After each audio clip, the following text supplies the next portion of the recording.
अस्सलामुअलैकुम, good morning Lahore, सुबह खैर जनाब। एक नए दिन एक नई सुबह के साथ मैं हूं आपकी होस्ट मुनीबा आसिफ और आप देख रहे हैं अपना पसंदीदा प्रोग्राम जागो लाहौर। उम्मीद है कि आप लोग जहां कहीं भी होंगे ठीक ठाक होंगे, खुशबाश होंगे और जनाब पुरसुकून ज़िंदगी गुजार रहे होंगे। नया दिन है, नई सुबह है और इसका आगाज़ एक अच्छी बात के साथ ही कर लेते हैं कि जनाब हम सब दूसरों के मुताल्लिक ना एक राय इख्तियार कर लेते हैं और इस पर पुख्तगी से कायम भी रहते हैं। हम दूसरों का मुहासबा भी शौक़ से करना चाहते हैं, लेकिन अपनी ज़ात और अपनी ज़ात की जो खामियां हैं ना उनको भूल जाते हैं। लेकिन क्या ये सच नहीं है कि हम सब अपनी ज़ात को बहरहाल दुरुस्त ही हर हाल में मानते हैं? हालांकि हकीकत में हम लोग वैसे नहीं होते हैं जैसा वो समझ रहे होते हैं और बाज़ औक़ात समाज ज़हनी और अखलाकी गिरावट और पस्ती का इस हद तक शिकार हो जाता है कि जहन संजीदा और जो मयारी फ़िक्र होती है ना उससे उकताने लगता है और अखलाकी इक़दार से बेपरवाह हो जाता है। और इस वक्त हमारी इज्तिमाई सूरत हाल इससे बहुत ज़्यादा मुख्तलिफ नहीं है। एक शख्स जिसे ज़िंदगी में कभी कुछ नहीं मिला और जिससे राब्ता भी ना हुआ और सिर्फ मीडिया या सोशल मीडिया के ज़रिए हम उनसे मिले हों और मैंने तमाम ज़िंदगी उसे देखा भी ना हो या उसके बारे में सिर्फ सुना हो और मेरी मालूमात का जो ज़ख़ीरा है वो भी बिलवास्ता हो, डायरेक्टली भी उसके साथ मेरा वास्ता नहीं पड़ा, लेकिन मेरी हर बात उसके बारे में ऐसी वसूक और यकीन के साथ हो कि जैसे मैंने उसके साथ या तो सफ़र किया हो या खाना खाया हो या उसके साथ कोई मेरा ऐसा मामला हुआ हो, जबकि ऐसा कुछ भी नहीं होता है। तो मैंने एक मजलिस में लोगों को किसी के बारे में घंटों बात करते हुए देखा है जिससे कोई मिले ही नहीं होते हैं, लेकिन उनके बारे में वो घंटों बात कर सकते हैं। उनके तरफदार भी वहाँ पर मौजूद होते हैं, उनके मुखालिफ दोनों ही गुमानो ख़याल से उलझ रहे होते हैं, एक दूसरे के साथ उलझ रहे होते हैं, लेकिन खामोशी कोई भी उस वक्त इख्तियार नहीं करता है। और अपनी ज़ात को भूल जाना और बस दूसरों से मुतल्लिक आरा कायम करते रहने का शौक़ रखना मसाइल की जड़ होता है। तो हमें दूसरों के साथ मिलने बैठने खाने पीने के बगैर महज ये जो सुनी सुनाई बातें होती हैं ना उन पर यकीन करने से गुरेज करना चाहिए और उन पर अपनी राय कायम करने से भी जनाब जो है ना गुरेज करना चाहिए। और अल्लाह पाक हमें इस पर इस अमल पर ख़ास करके जनाब तौफ़ीक़ अता फ़रमाए कि हम इस पर अमल कर सकें और तमाम तर मुश्किलात का सामना जो है ना वो कर सके। तो ये आज का पैगाम था जो हमने आपके साथ शेयर किया है। सेगमेंट हमारा हेल्थ एंड फिटनेस, जिसमें हम सेहत के हवाले से मुख्तलिफ मसाइल पर गुफ्तगू करते हैं और एक्सपर्ट से इनका बेहतर इलाज और एहतियात जानते हैं। तो जनाब आज पाकिस्तान समेत दुनिया भर में तंबाकू नोशी से आगाही का आलमी दिन मनाया जा रहा है और आलमी इदारा सेहत ने तंबाकू की तबाहकारियों की वजह से 1987 से 31 मई को यानी कि आज के दिन को इंसदादे तंबाकू नोशी के नाम से मनाने का ऐलान किया, जो आज तक मनाया जाता है। और सिगरेट नोशी या फिर तंबाकू नोशी एक तरफ खून पसीने की कमाई को धुएं में उड़ाने का मौजब बनती है, तो दूसरी तरफ तप मुहर्रका कैंसर, फेफड़ों, दिल, दिमाग और बीमारियों जैसी जो राह है उनकी वो हमवार करती है। और तहकीक के मुताबिक ये बताया जाता है कि दुनिया भर के 36% जो एडल्ट्स हैं ना इस बुरी लत में मुब्तला हो चुके हैं। भारत, फिलिपाइन, थाईलैंड की तरह अफसोसनाक अमर है कि जनाब पाकिस्तान भी उन ममालिक में शामिल है जहाँ सिगरेट नोशी का इफरियत तेज़ी से फैलता जा रहा है। तो क्या सिगरेट नोशी को कम किया जा सकता है? इससे हमारी सेहत पर क्या क्या मनफी असरात मुरतब होते हैं? हमारी ज़हनी सेहत किस तरह इससे मुतासर होती है और क्या करना चाहिए? जो हमारे एडल्ट्स हैं, जो हमारी नौजवान नस्ल बहुत तेज़ी से इसकी तरफ राग़िब हो रही है, उनके हवाले से हमें किस तरह की चीज़ें करनी चाहिए, आज हम इस पर डिटेल में गुफ्तगू करेंगे। हमारे साथ इन स्टूडियोज़ में जनाब गेस्ट मौजूद हैं और जिनसे हम तमाम तर सवालात के जवाबात लेंगे। इस वक्त डॉक्टर उज़मा सदाकत हमारे साथ मौजूद हैं जो कि क्लिनिकल साइकोलॉजिस्ट हैं। डॉक्टर उज़मा आपको वेलकम कहती हूँ जागो लाहौर में। और हमारे साथ एसोसिएट प्रोफेसर हैं डॉक्टर इरफान मलिक जो कि पल्मोनोलॉजिस्ट हैं, वो भी हमारे साथ, उन्होंने भी ज्वाइन किया है। डॉक्टर इरफान आपको भी वेलकम कहती हूँ जागो लाहौर में। डॉक्टर इरफान, सबसे पहले तो आप ही से बात करना चाहूँगी, कितना ख़तरनाक है सिगरेट नोशी करना या तंबाकू नोशी करना हमारी सेहत के लिए? देखिए, बिस्मिल्लाहिर्रहमानिर्रहीम, बहुत ही इम्पोर्टेंट है ये टॉपिक जो आज आप डिस्कस कर रहे हैं और इसको आज नहीं मेरे ख्याल में हर दूसरे दिन डिस्कस होना चाहिए। This is so much important.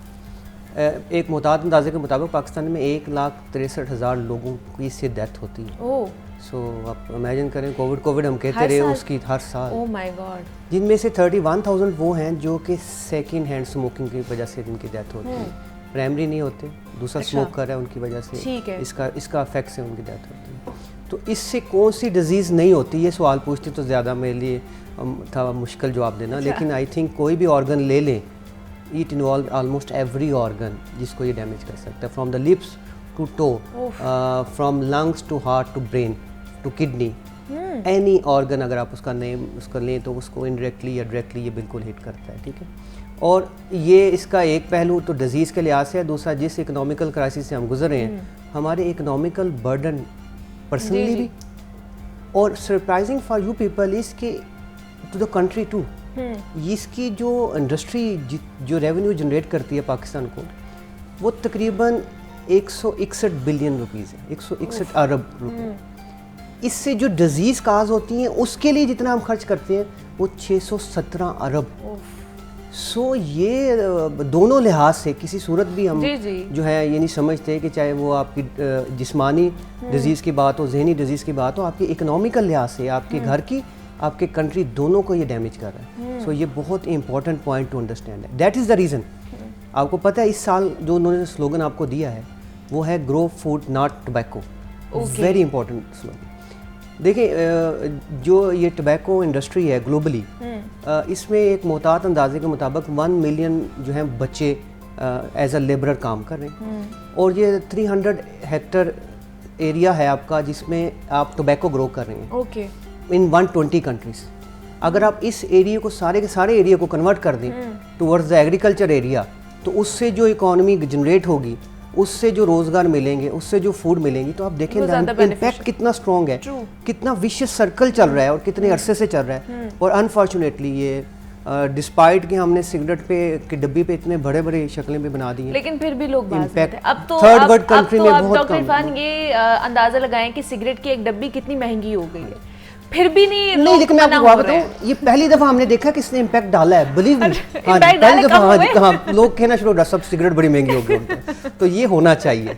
कहते हैं कि अगर 10% आप सिगरेट की प्राइस बढ़ा दें तो थर्ड वर्ल्ड कंट्री में 5% लोग क्विट कर सकते हैं। सिग्निफिकेंट रेशियो है, मतलब और ज्यादा महंगी कर बिल्कुल जी, हम तो इसके हक में ज्यादा महंगी कर दे लोग, इसी से कम होंगे। अच्छा डॉक्टर उस्मा, आप क्या कहेंगे, ये तो एक हमारा फिजिकली हमें डिस्ट्रॉय कर रहा है, ऑर्गन्स हमारे डिस्टर्ब कर रहा है, उनको डिस्ट्रॉय कर रहा है, मेंटली किस तरह हम डिस्टर्ब रहते हैं, ये हमारी सेहत जो है कितनी कॉम्प्रोमाइज़ होती है ये सिगरेट नोशी की वजह से। सबसे पहले तो हमें ये समझने की ज़रूरत है कि कोई भी बच्चा जब सिगरेट शुरू करता है तो वो क्यों करता है, या कोई भी बड़ा फर्द जो है वो सिगरेट शुरू करता है तो क्यों करता है। यूजुअली डिप्रेशन, एंजाइटी और स्ट्रेस से जो लोग कोप नहीं कर सकते, उसे मैनेज नहीं कर सकते, वो ज़्यादा वल्नरेबल होते हैं टू स्टार्ट स्मोकिंग। ऐसे लोग जो कि मेंटली रिलैक्स रहते हैं या किसी ना किसी एक्सरसाइज में रहते हैं अर्ली एज के अंदर, उनके सिगरेट स्मोकिंग के चांसेस ज़रा कम हैं। सो इसका मतलब है कि ये वो जो भी लोग सिगरेट स्टार्ट करते हैं, जो कुछ मसाइल तो उन्हें बाद में आते हैं, बिकॉज जब आप सिगरेट पीते हैं तो सिगरेट एक शॉर्ट टर्म सोल्यूशन है अपने किसी भी स्ट्रेस को मैनेज करने का। अगर कोई एंजाइटी है उसको मैनेज करने का, कोई बैड न्यूज़ आपको सुनने को मिलती है फैमिली के अंदर या आपसे मुतल्लिका, तो फौरन आपका हाथ जो है वो सिगरेट के पैकेट पे जाता है, हाँ, और आप निकाल के स्मोक करते हैं और उससे थोड़ी देर के लिए जो अनप्लेजेंट फीलिंग है वो ख़त्म होने की तरफ जाती हैं। सो सिगरेट जो है ये एक शॉर्ट टर्म सोल्यूशन है इन तमाम चीज़ों को मैनेज करने का, जो कि बहरहाल हमें कोई स्ट्रक्चर डेवलप करना होगा अपनी ज़िंदगी के अंदर जिसके थ्रू हम अपनी एंग्जाइटी को मैनेज कर सकें, या डिप्रेशन का अगर मसला है तो उसको मैनेज कर सकें, या इवन जो रोज़मर्रा के स्ट्रेसर्स हैं, हर रोज़ हमें कुछ ना कुछ स्ट्रेस जो है सोसाइटी से आ रहा होता है, फैमिली से आ रहा होता है, जॉब से आ रहा है या स्टडीज से आ रहा है। सो रोज़मर्रा का जो स्ट्रेस है उसको मैनेज करने के लिए हमें कुछ और तरीके सीखने होंगे इंस्टेड ऑफ स्मोकिंग सिगरेट। लेकिन बहुत से डॉक्टर उस्मा ये भी कहते हैं ना कि जो नौजवान हैं, जो यंगस्टर्स हैं, वो शौक में भी, या उनकी कंपनी में कोई पी रहा होता है तो वो उसको भी लगा देते हैं, उसको भी उस चीज़ की लत लग जाती है कि चलो पी के तो देखो क्या हो जाता है। तो ये भी चीज़ें मैटर करती हैं। देखें, हमारे ब्रेन में एक मिरर न्यूरॉन्स होते हैं जो हमें इमिटेट करने की तरफ लेकर जाते हैं कि हम दूसरे की तकलीद बड़ी आसानी से कर लेते हैं। सो आमतौर पे जो भी बच्चे सिगरेट स्मोकिंग स्टार्ट करते हैं, और एक अंदाजे के मुताबिक पाकिस्तान में हर रोज़ 6 साल से लेकर 15 साल की उम्र के 1200 बच्चे स्मोकिंग स्टार्ट करते हैं ऑन डेली बेसिस। सो इसका मतलब है कि हर रोज़ के लिहाज से अगर हम देखें तो महीने में एक बड़ी तादाद जो है वो नए स्मोकर्स की हम इंडक्ट कर रहे होते हैं। ये कौन से अब लोग हैं जो कि सिगरेट स्मोकिंग स्टार्ट करेंगे? आमतौर पे ये वो बच्चे हैं जिनके घर के अंदर कोई ना कोई फ़र्द जो है वो स्मोकिंग कर रहा होता है। या जब ये कॉलेजेस में जाते हैं, स्कूल्स में जाते हैं, तो कोई फ्रेंड बताता है कि हम सिगरेट पी रहे हैं, ये बड़ा एक कूल चीज़ है, तो आप भी स्टार्ट करने की तरफ जाएं। और ख़ास तौर पे जो बच्चे हैं, जो नौजवान हैं, उनके लिए एक बड़ा इंपॉर्टेंट फैक्टर आता है 13-14 साल की उम्र में, 12 साल की उम्र में, कि वो अपने आप को एक बड़ा फ़र्द कंसिडर करना चाहते हैं। सो सिगरेट एक उन्हें हल देता है कि अच्छा, अगर हम सिगरेट पी रहे हैं तो इसका मतलब है अब हम बच्चे नहीं रहे, हम नौजवान जो हैं वो बन चुके हैं। सो इस वजह से भी सिगरेट पीने के कई फैक्टर हो सकते हैं, लेकिन सिगरेट कंटिन्यू करने का एक ही फैक्टर है, और वो बेसिकली निकोटीन डिपेंडेंस है। कि सिगरेट के अंदर एक केमिकल है जिसको हम निकोटीन कहते हैं, जो कि आपको थोड़ी देर के लिए रिलैक्स करता है, वो एडिक्टिव होता है इन नेचर। सो इसका मतलब है कि अगर आप सिगरेट पीना शुरू करेंगे तो फिर आप आदतन इसको इस्तेमाल करते चले जाएंगे, क्योंकि निकोटीन के बगैर आपके लिए चीज़ों को मैनेज करना, लाइफ के स्ट्रेसेस को मैनेज करना थोड़ा मुश्किल हो जाता है। एग्जैक्टली। अच्छा, दूसरा डॉक्टर इरफान, ये तो सिगरेट भी मिलता है मार्केट से, आपने देखा होगा, एक और भी पाउचेस, निकोटीन पाउचेस भी बहुत ज़्यादा आगे हुए हैं जो सामने ही पड़े हुए होते हैं दुकानों पर। आप किसी भी स्टोर में चले जाएं, वहाँ पर सामने पड़े होंगे। देन वेप बहुत ज़्यादा यूज़ किया जा रहा है। इस तरह के ऑल्टरनेटिव्स भी यूज़ किए जा रहे हैं जो बताया ये जाता है कि उतने हार्मफुल नहीं है जितना सिगरेट हार्मफुल है। वाकई वो हार्मफुल नहीं होती हैं, उससे भी उतना ही ख़तरनाक है जितना सिगरेट ख़तरनाक है? बहुत इंपॉर्टेंट सवाल है। अब आप थोड़ा सा ना एनालाइज करें कि ऐसा क्या हुआ कि इंडस्ट्री ने, आप बल्कि इंडस्ट्री भी प्रमोट करना शुरू कर दी है टुवर्ड्स स्मोक लेस टोबैको।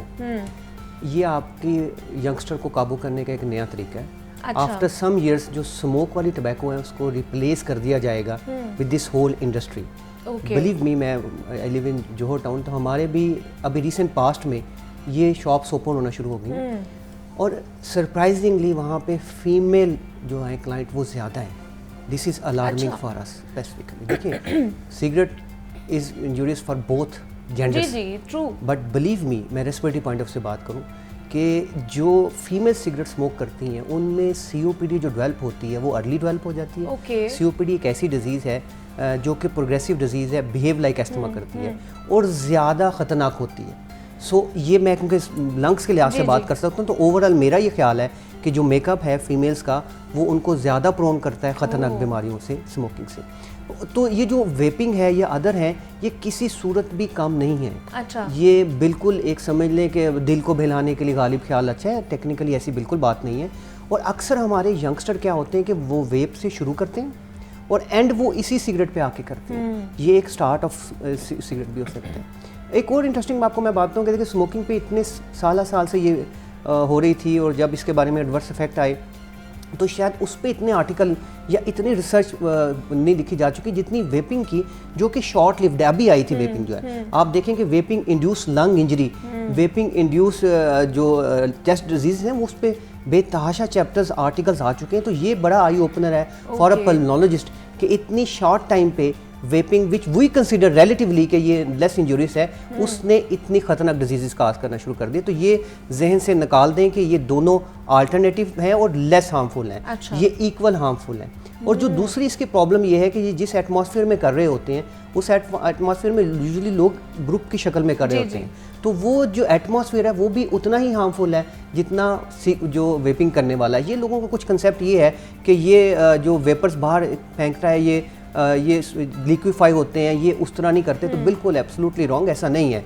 ये एक मार्केटिंग टैक्टिक्स हैं जो इस वक्त बहुत ज़्यादा ऊपर जा रहे हैं, और वो यंगस्टर को कंट्रोल करने के लिए मैं समझता हूँ करना, और उनकी भी मजबूरी है।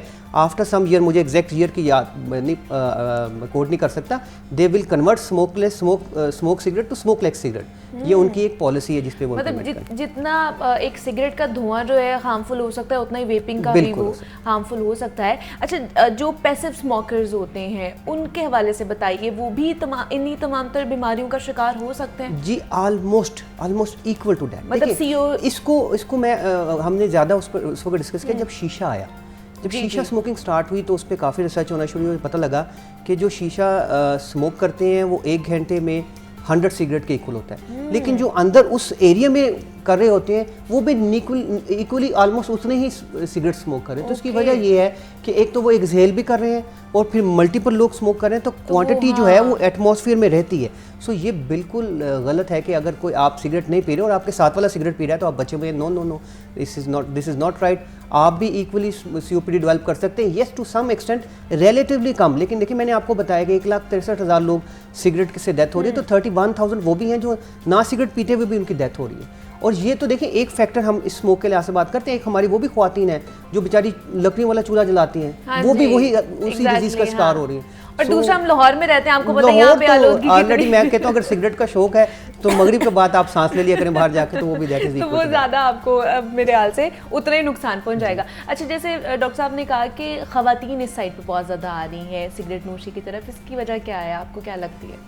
देखें, कोई भी चीज़ जब सोसाइटी में प्रिवेल करती है तो आमतौर पे दोनों ही जेंडर उससे इंस्पायर बाज़ होते हैं या उसके इन्फ्लुएंस में आते हैं। अच्छा। जब हम यूनिवर्सिटीज़ या कॉलेजेस की बात करते हैं तो इसमें पहले ये रुझान था कि सिगरेट जो है ये कोई मर्दों के लिए एक चीज़ है। अब ये रुझान है कि ये एक कूल फैक्टर है।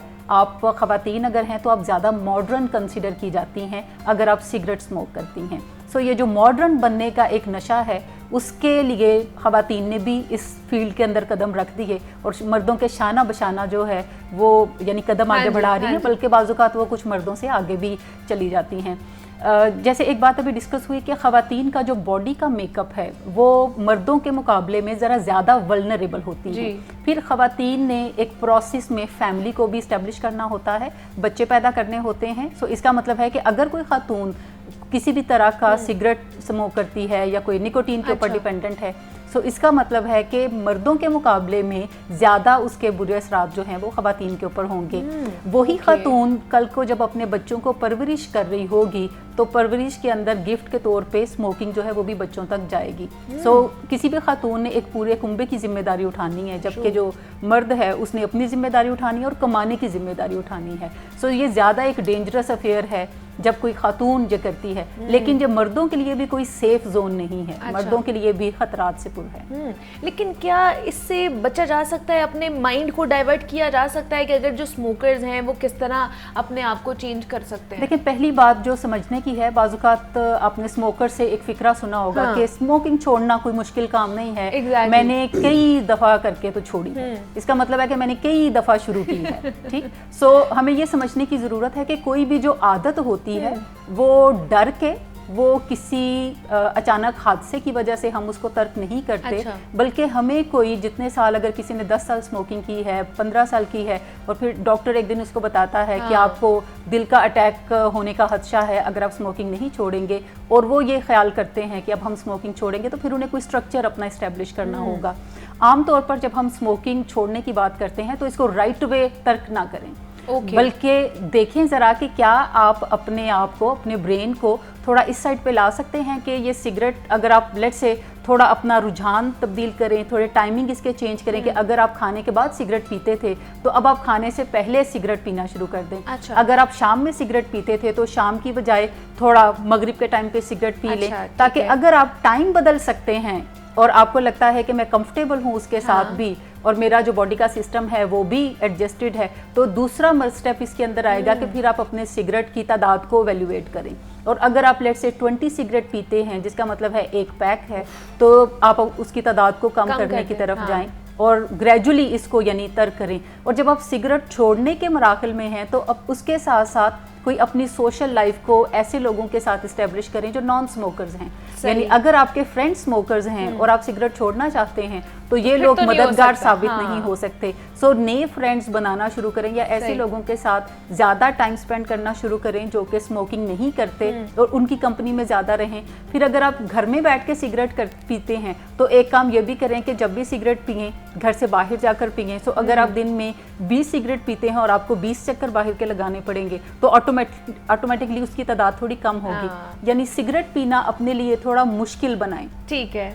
सेकेंडली कोई वॉक एक्सरसाइज स्टार्ट करें ताकि आपको जो स्ट्रेस की वजह से सिगरेट पीने की तरफ आपका रुझान बनता है उसको आप मैनेज करना शुरू करें। योगिक ब्रीदिंग आप कर सकते हैं। इसके अलावा कोई वॉक एक्सरसाइज, कोई स्विमिंग, कोई फिजिकल स्पोर्ट्स जो है उसकी तरफ आप जा सकते हैं। सो इसको कोई 6 मंथ का प्रोजेक्ट बनाएं या 4 मंथ का प्रोजेक्ट बनाएं और ग्रेजुअली कम करते हुए फिर इवेंचुअली अपनी लाइफ में एक पॉजिटिव चेंज जो है उसको लेने की तरफ आए। ठीक है, कुछ फिजिकल एक्टिविटीज करनी चाहिए। यानी सिगरेट छोड़ना जो है ये विल पावर का काम नहीं है, आपको कुछ स्किल्स ऐड करना पड़ेगा इसके अंदर और स्किल्स के थ्रू आप छोड़ सकते हैं। आप ये इसको छोड़ सकते हैं। अच्छा डॉक्टर इरफान, आपसे भी ये जानना चाहूँगी, बहुत से लोग कहते हैं, डॉक्टर्स ये रिकमेंड करते हैं कि अगर आपने निकोटीन छोड़नी है तो कोई बबल गम्स होती हैं वो यूज़ करनी चाहिए, लेकिन लोग कहते हैं हम तो अल्लाह अल्लाह करेंगे और सिगरेट छूट जाएगी। अल्लाह अल्लाह करे बगैर भी छूट सकती है क्या?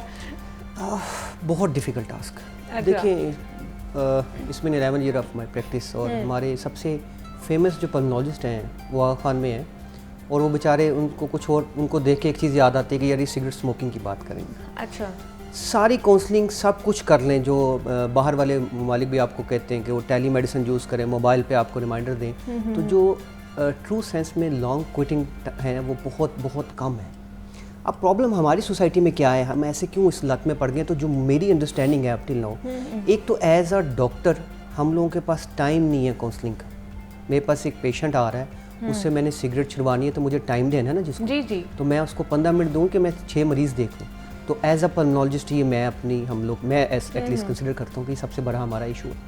फिर स्मोकिंग क्विट करने के लिए हमने जो थोड़ा बहुत अपने ज़हन में रखा होता है कि अगर कोई एक पेशेंट कहता है, उससे सवाल पूछें कि आप पहला सिगरेट कब पीते हैं, अच्छा। तो उठने के आधे घंटे के अंदर पीते हैं, तो अगर वो कहता है यस, इसका मतलब है कि उसको भी मेरी किसी मेडिकल सपोर्ट की ज़रूरत हो। ओके। और कभी भी क्विटिंग जो है वो एक प्योर पल्मोनोलॉजिस्ट का काम नहीं है, ये क्लिनिकल साइकेट्रिस्ट, हमारा न्यूट्रिशनिस्ट और रिहेबिलिटेशन इस multi disciplinary approach.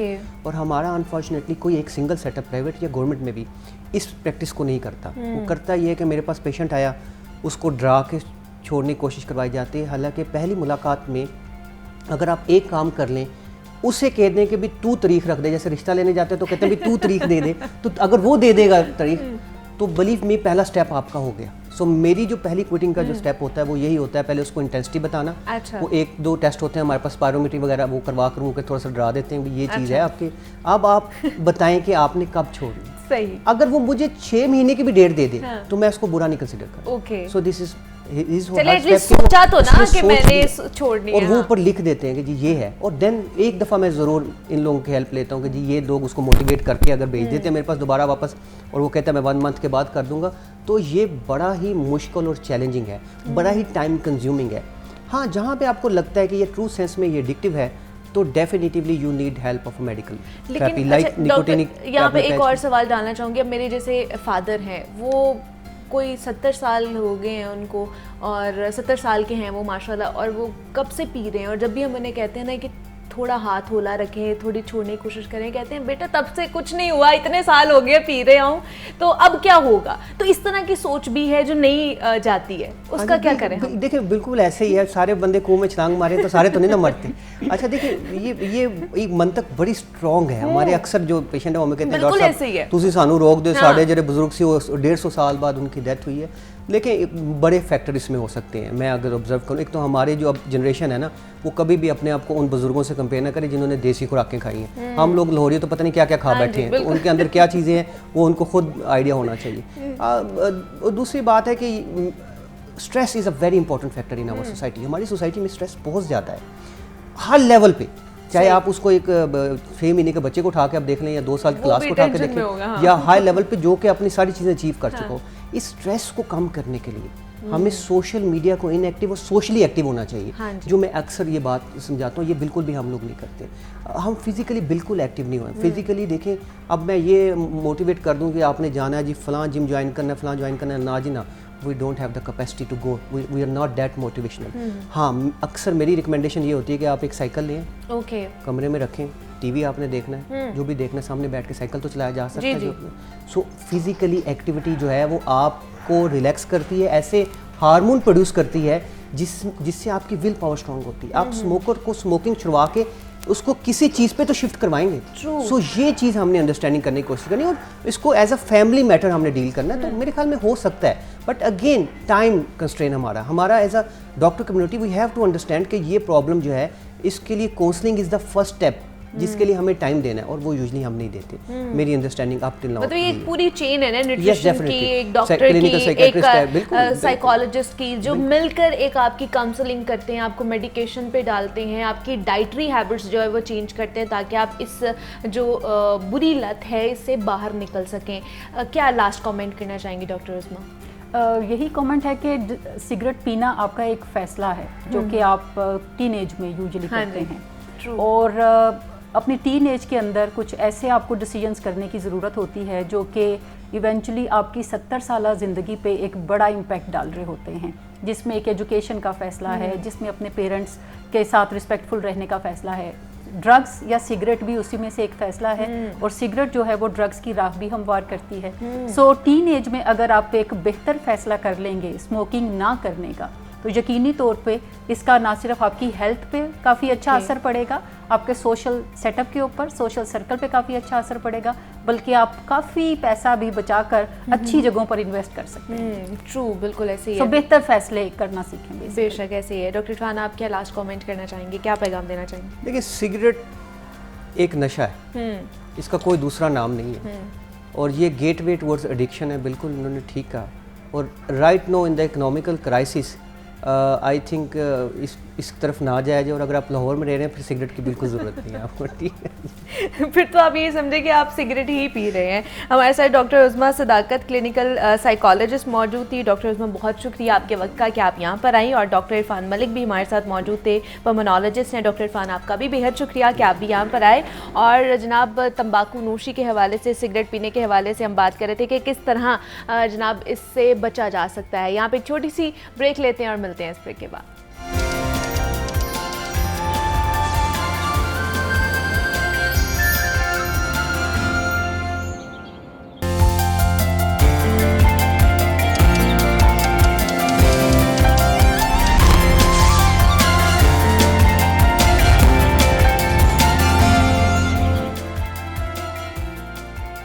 Welcome back to जागो लाहौर। जनाब, सेगमेंट है हमारा लाहौर की दुनिया, जिसमें हम शहरियों के मसाइल पर गुफ्तगू और हुक्काम बाला के नोटिस में लाते हुए उनका मुनासिब हल तलाश करने की कोशिश करते हैं। तो जनाब, अवाम के दरीना मसाइल में बेरोज़गारी, गुर्बत और तेज़ी से बढ़ती हुई महंगाई है।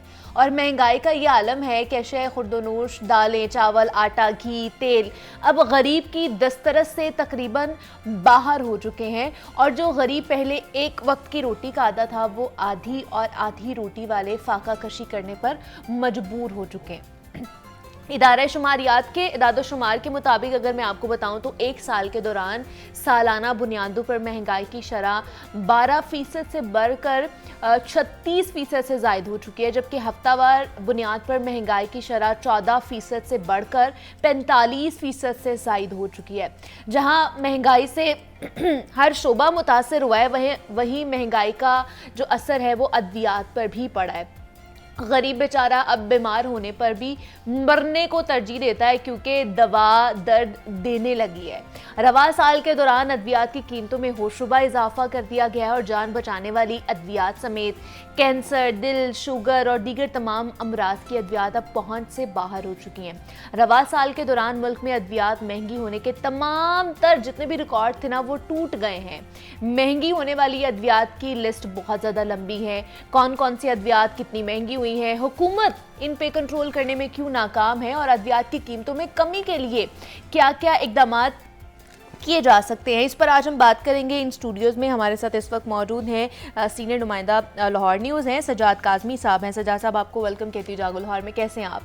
बहुत शुक्रिया। सजाद साहब, आए रोज़ दवाएं जो है वो अब दर्द देने लगी हैं, जो दर्द की दवा थी अब वो दर्द देने लगी है, तो क्या कहेंगे? आए रोज़ जो है वो इजाफा होता रहता है कीमतों में। अब तो होशरुबा इजाफा हुआ है और लंबी लिस्ट है जिनमें इजाफा हुआ है, क्या वजह है इसकी? जी बहुत शुक्रिया। ये बड़ी देर बाद एक इजाफा देखने में आया, क्योंकि जब ये गवर्नमेंट आई तो इमरान खान के दौर में बहुत ज़्यादा महंगाई थी। तो इन्होंने सोचा कि जब हम भी महंगाई करेंगे तो बड़ी प्रॉब्लम आएगी। बहुत सारी चीज़ों में इजाफा हुआ लेकिन मेडिसिन में इजाफा नहीं किया गया। सही। और यहाँ तक कि फार्मास्यूटिकल अदारों ने बहुत ज़्यादा प्रेस कॉन्फ्रेंस की, बहुत सारे जो हैं वो उन्होंने लेटर लिखे हुकूमत पाकिस्तान को कि आप जो है वो तमाम चीज़ों की कीमतें बढ़ा रहे हैं, लेकिन हमारा बुरा हाल है क्योंकि हम बाहर से रॉ मटेरियल जो है वो एक्सपोर्ट कर रहे हैं। अच्छा। बाहर से रॉ मटेरियल इंपोर्ट करने की वजह से क्या एलसी बंद कर दी गवर्नमेंट ने, तो उसकी वजह से जो वो मटेरियल मेडिसिन का वो भी नहीं ला रहे थे। और बहुत सारी मेडिसिन, जैसे बहुत फेमस मेडिसिन बुखार की पैराडोल जो पैरासीटामोल होती है, वो नायाब हो गई। और यहाँ तक कि वो उसका कोई भी जो अल्टरनेट था वो भी नहीं मिल रहा था। उसमें उस वक्त जो है वो फार्मास्यूटिकल की तरफ से जो है वो एहतजाज करके वो उसकी कीमत बढ़ाएगी 1 रुपया समथिंग पैसे, और उसकी कीमत तकरीबन 2.5 रुपये तक हो गई। अब वो एक पत्ता जो है 10 गोलियों को वो तकरीबन 27 रुपये का मिलता है, पहले 10-12 रुपये का मिलता था, तो उसकी कीमत बढ़ा दी गई। तो उस हवाले से अब जब एलसी खुल गई है तो जाहिर है वो ये नहीं देखा जाएगा कि उसको पीछे लाना है या नहीं लाना, लेकिन ओवरऑल जो फार्मास्यूटिकल का वो मौक़िफ़ है वो यही है कि पूरी दुनिया के अंदर कोरोना के बाद जो है वो कीमतों में इजाफा हुआ है और रॉ मटेरियल की बहुत ज़्यादा कीमतें बढ़ गई। डॉलर की वजह से हमें प्रॉब्लम है। अच्छा। क्योंकि जो इंपोर्ट करनी है चीज़ वो हमने डॉलर में करनी है, और डॉलर जो है इस वक्त 300 पे पहुंचा हुआ है। इसी तखमीना के तहत जो है वो अभी जो है गवर्नमेंट ने बड़ी देर बाद ये इजाफा किया है, जिसमें 20% इजाफा किया गया। टोटल ओवरऑल 80,000 मेडिसिन है पाकिस्तान के अंदर, और शायद 80,000 मेडिसिन अमेरिका के अंदर जो है वो रजिस्टर्ड नहीं है। अच्छा। हाँ जी, ये भी आपकी बदकिस्मती है कि 80,000 मेडिसिन रजिस्टर्ड है, और उनमें से मार्केट के अंदर कौन कितनी आ रही है, कौन कितना ब्लैकमेल कर रहा है। जो मेडिसिन की शॉर्टेज होती है उसको भी कोई पूछने वाला नहीं होता। अब मेडिसिन जो शॉर्ट हो गई है कोई बीमारी के अंदर उसको खा रहा है, तो गवर्नमेंट के इल्म में नहीं, कहाँ कोई खबर लगवाए, मीडिया में जाए, ऊपर तक बात जाए, कोई लेटर लिखे, क्या करेगा बीमारी के अंदर भी। ऐसा तो कभी भी पूरी दुनिया में नहीं होता कि जो मेडिसिन रजिस्टर्ड है उसकी दस्तयाबी ज़रूरी होनी चाहिए। रजिस्टर्ड का मतलब यही होता है कि उस पर जो चेक एंड बैलेंस हो गवर्नमेंट का, और वो पूछे कि ये जो मेडिसिन रजिस्टर्ड है ये कहाँ पे है, कहाँ पे आ रही है, क्या तरीक़ाकार है इसका। लेकिन पाकिस्तान के अंदर तकरीबन 12 साल होंगे, 10 से 12 साल drug regulatory authority of Pakistan बनाई गई थी। सही। इसी मैकेनिज़्म ये इसलिए बनाया गया था कि इस पे जो है वो दस्तरस हासिल की जाए, जो मेडिसिन के अदारे हैं उनको रेगुलाइज किया जाए, और मेडिसिन को जो है वो रजिस्टर्ड करने का अदारा एक बनाया गया था। पहले ओवरऑल महकमा सेहत ही करता था, लेकिन ये अंदर अथॉरिटी बना दी। अब इस अथॉरिटी का ये कि ये अभी तक अपनी जो इनकी वेबसाइट है वहाँ पे अद्वियात की कीमतें जो है ना वो लोड नहीं कर सके। हाँ जी, उनकी ना सिर्फ कीमतें, और ये भी नहीं बता सके कि ये मेडिसिन रजिस्टर्ड है कि नहीं। आप अगर मेडिसिन लेने जाते हैं, कंपनी का नाम तो आप पढ़ सकते हैं, लेकिन ये नहीं देख सकते कि माशाल्लाह इस अथॉरिटी को बने में कितने साल हो गए? इस अथॉरिटी को 12 साल हो गए तकरीबन माशाल्लाह। और अभी तक जो है वो वेबसाइट पे अपनी कीमतें और उसका रजिस्ट्रेशन नंबर नहीं, हाँ जी, लोड नहीं कर सके हैं। इसकी वजह एक शायद करप्शन भी हो सकती है, क्योंकि आप देखें कि अगर वो वेबसाइट पे उसकी कीमतें और उसका जो रजिस्ट्रेशन नंबर है सारा कर देती हैं, तो फिर ना तो कोई नॉन रजिस्टर्ड मेडिसिन बेच सकता है और ना ही कोई खुद साख्ता। पीछे ये केस पकड़े गए हैं कि लोगों ने जो अदारे हैं उन्होंने डब्बियों के ऊपर कीमतें बदलते हुए और एक्सपायरी बदलते हुए जो है वो बहुत सारे ऐसे जो डिस्ट्रीब्यूटर हैं वो पकड़े गए थे। तो उनको क्या सज़ा मिली? कुछ भी नहीं। वो ऐसी सियासतदानों की तरह 1-2 दिन बीमार हुए, हॉस्पिटलाइज हुए, बाद में तवज्जो हट गई और वो बाहर आ गया FIR की अपना ज़मानत करवा के। तो ये देखिए, जान बचाने वाली अद्वियात की कीमतों में 14% इजाफा किया गया है। ठीक है। 20% ओवरऑल किया गया है, जो कि 80,000 मेडिसिन है, और जान बचाने वाली जो चंद मेडिसिन है उसमें 14% इजाफा किया गया है। मैं समझता हूँ इजाफा तो होना चाहिए, लेकिन ये जो खुद साख्ता इजाफा है वो नहीं होना चाहिए। अब ये वो इजाफा है जिसमें SRO जारी करके बाकायदा नोटिफिकेशन किया गया कि ये मेडिसिन इतनी बढ़ा दी है। अच्छा, दूसरा स्टंट्स में भी तो स्टंट्स की कीमतों में भी इजाफा किया गया है। 15 क्वालिटीज़ के जो स्टंट हैं वो पाकिस्तान में आ रहे हैं, यानी जो रजिस्टर्ड हैं, जो उन्होंने 15 में इजाफा किया, तो उसमें 28,000 का एक स्टंट से लेके तो तकरीबन 1,34,000 तक उसकी कीमत है। अच्छा। यानी जो 15 स्टंट है वो 28,000 से कम 28,000 कीमत रखी गई है, और ज़्यादा से ज़्यादा 1,34,000 उसकी कीमत रखी गई है। लेकिन इसके अंदर ये प्रॉब्लम है कि पहले गवर्नमेंट जो है वो इसको बहुत सस्ता खरीदते रही है बल्क के अंदर, क्योंकि ये पहले स्टंट आपके पास रजिस्टर्ड नहीं था, तो वो बल्क में जो गवर्नमेंट खरीदती थी, यानी नियर एक्सपायरी। नियर एक्सपायरी जब स्टैंड, हाँ जी, आपको पता होगा कि पीएचसी के अंदर यही केस चल रहा है और ये पकड़ा भी गया था और इस पे जो है वो बड़ा इशू खड़ा हुआ है।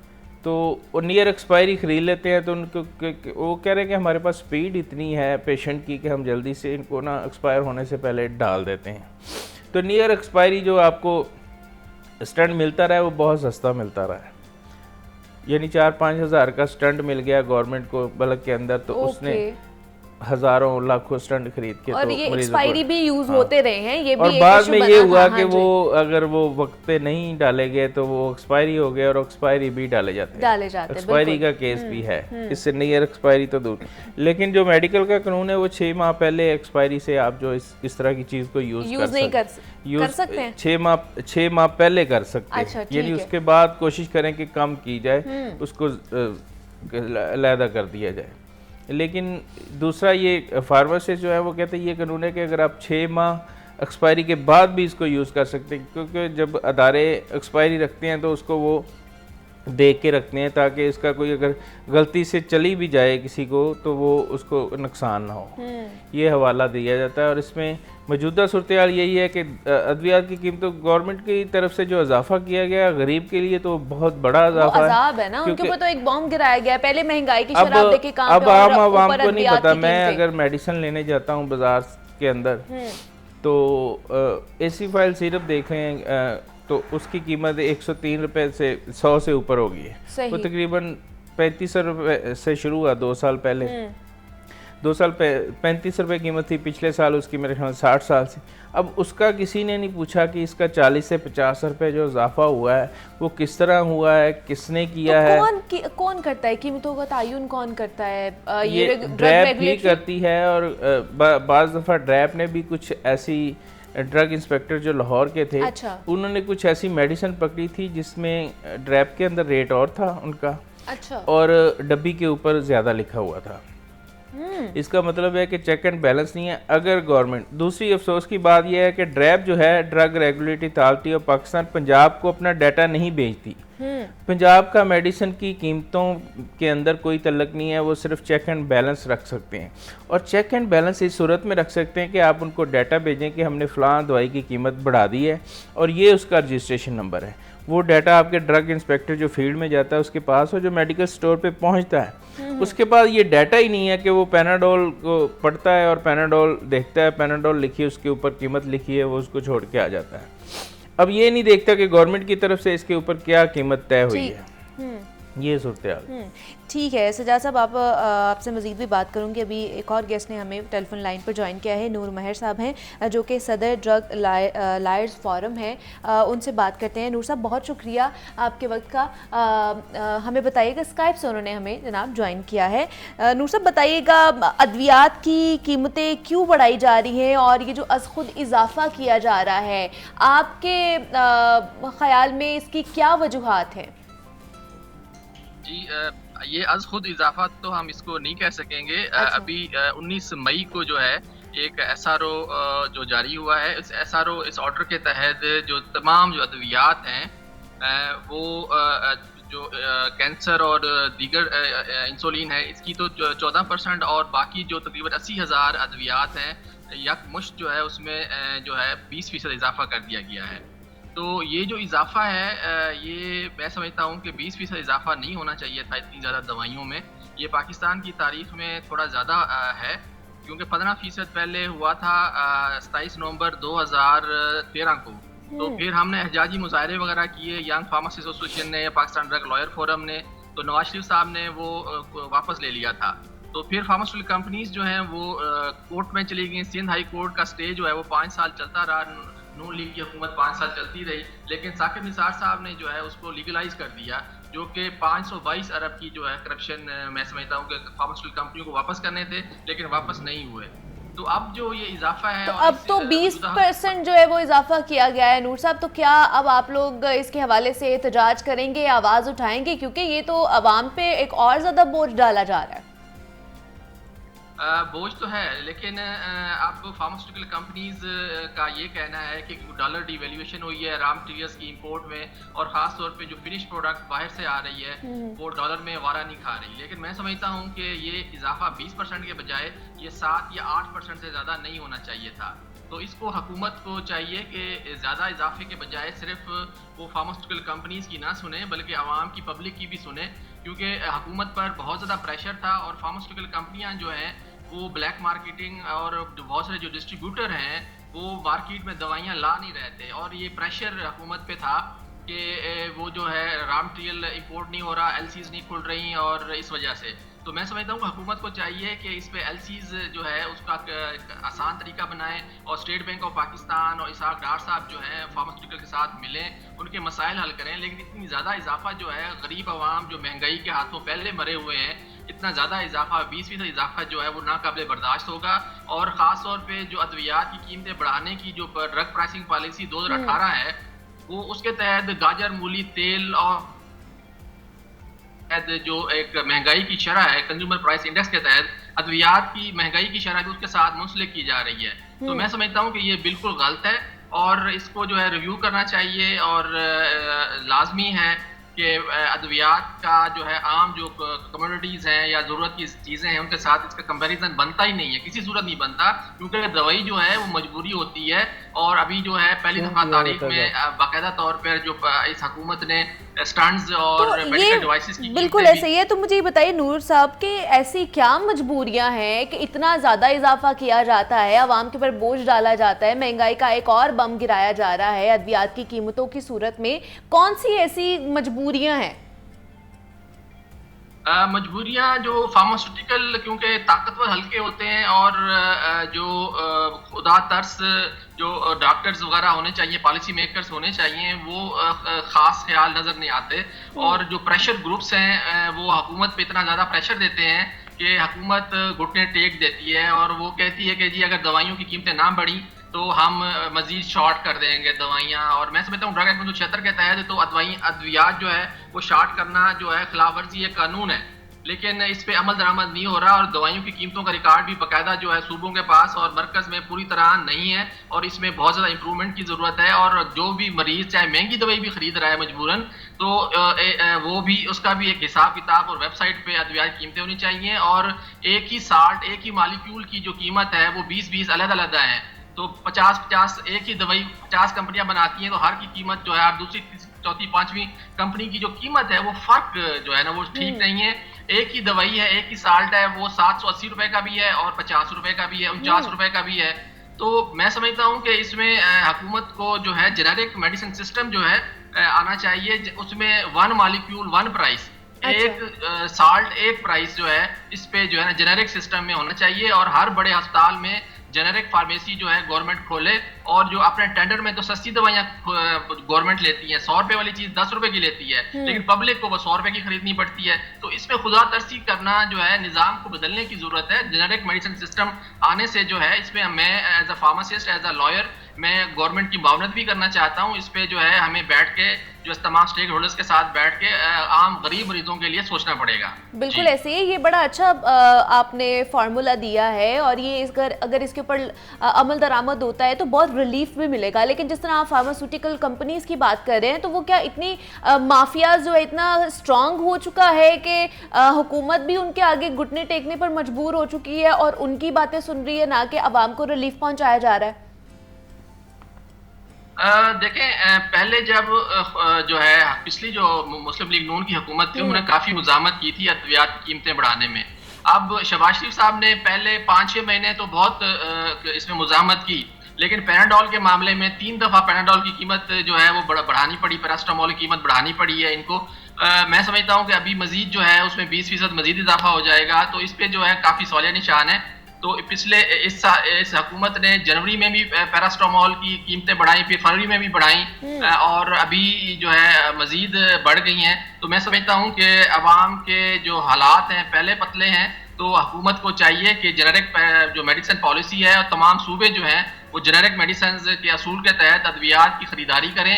और वो अपने टेंडर के तो करते हैं, लेकिन तमाम बड़े बड़े सरकारी अस्पतालों के अंदर और उसके बाहर जो है पब्लिक प्राइवेट पार्टनरशिप में जो है जेनेरिक मेडिसिन सिस्टम की फार्मेसीज आनी चाहिए, जिसमें जिस तरह गवर्नमेंट सस्ती दवाइयाँ खरीदती है, सस्ती इंपोर्ट करती है, तो इसी तरह जो है आम आदमी को रिलीफ देना ज़रूरी है। और इसमें सब्सिडी के बजाय इसमें निज़ाम को सही करने की ज़रूरत है, क्योंकि एक ये खुला तजाद है कि एक ही दवाई है, उसकी 50 कंपनियां, तो उसकी हर किसी की जो है वो अलग अलग कीमत है। अगर वो कहते हैं जी बड़ी कंपनी है, मल्टीनेशनल है, उसकी कीमत ज़्यादा है, तो छोटी कंपनी की हालांकि सेम रॉ मटेरियल होता है, सेम फार्मूला होता है, तमाम असूल ज़वाबित सेम होते हैं, तो इस पे जो है वो लाजमन जो है हुकूमत को इस पे रिव्यू करना चाहिए। और आम गरीब आदमी जो एक किसी का वालिद, किसी की माँ अगर एक स्टंट जो है उसको 1,24,000 का खरीदना पड़ेगा और वो नहीं खरीद पाएगा, तो क्या गरीब आदमी मर जाए? और ख़ास तौर पे जो मेडिकल डिवाइसेस हैं बहुत महंगी हुई हैं, तो इस पे गवर्नमेंट अपना बजट जो अभी आ रहा है तो इसमें 5 गुना इजाफा करना होगा। अगर गवर्नमेंट इजाफा नहीं करती तो मैं समझता हूँ कि गरीब गुर्बत के हाथों मारे जा रहे हैं और मजीद मारे जाएंगे। दवाई जो है वो जरूरत होती है, अयाशी नहीं होती। जी बिल्कुल ऐसे ही है। बहुत शुक्रिया। नूर मेहर साहब हमारे साथ मौजूद थे, सदर हैं ड्रग लायर्स फोरम के। नूर साहब बहुत शुक्रिया कि आपने अपने ख्यालात हमारे साथ शेयर किए हैं। अच्छा सजाद साहब, आप क्या कहेंगे जाते जाते? कोई हल है हमारे पास इसी पे नूर मेहर की कंटिन्यू करूंगा बात कि 100 रुपए वाली मेडिसिन जो आपको बाहर से मार्केट से मिलती है, वो बल्क के अंदर 10 रुपए की गवर्नमेंट अपने हॉस्पिटल में खरीद ली। उसमें रॉ मटेरियल का फ़र्क है या नहीं फ़र्क? सवाल ये पैदा, अब मेयो हॉस्पिटल की मिसाल ले ले, पाकिस्तान का सबसे बड़ा हॉस्पिटल, इस वक्त वहाँ पर मेडिसिन नहीं मिल रही।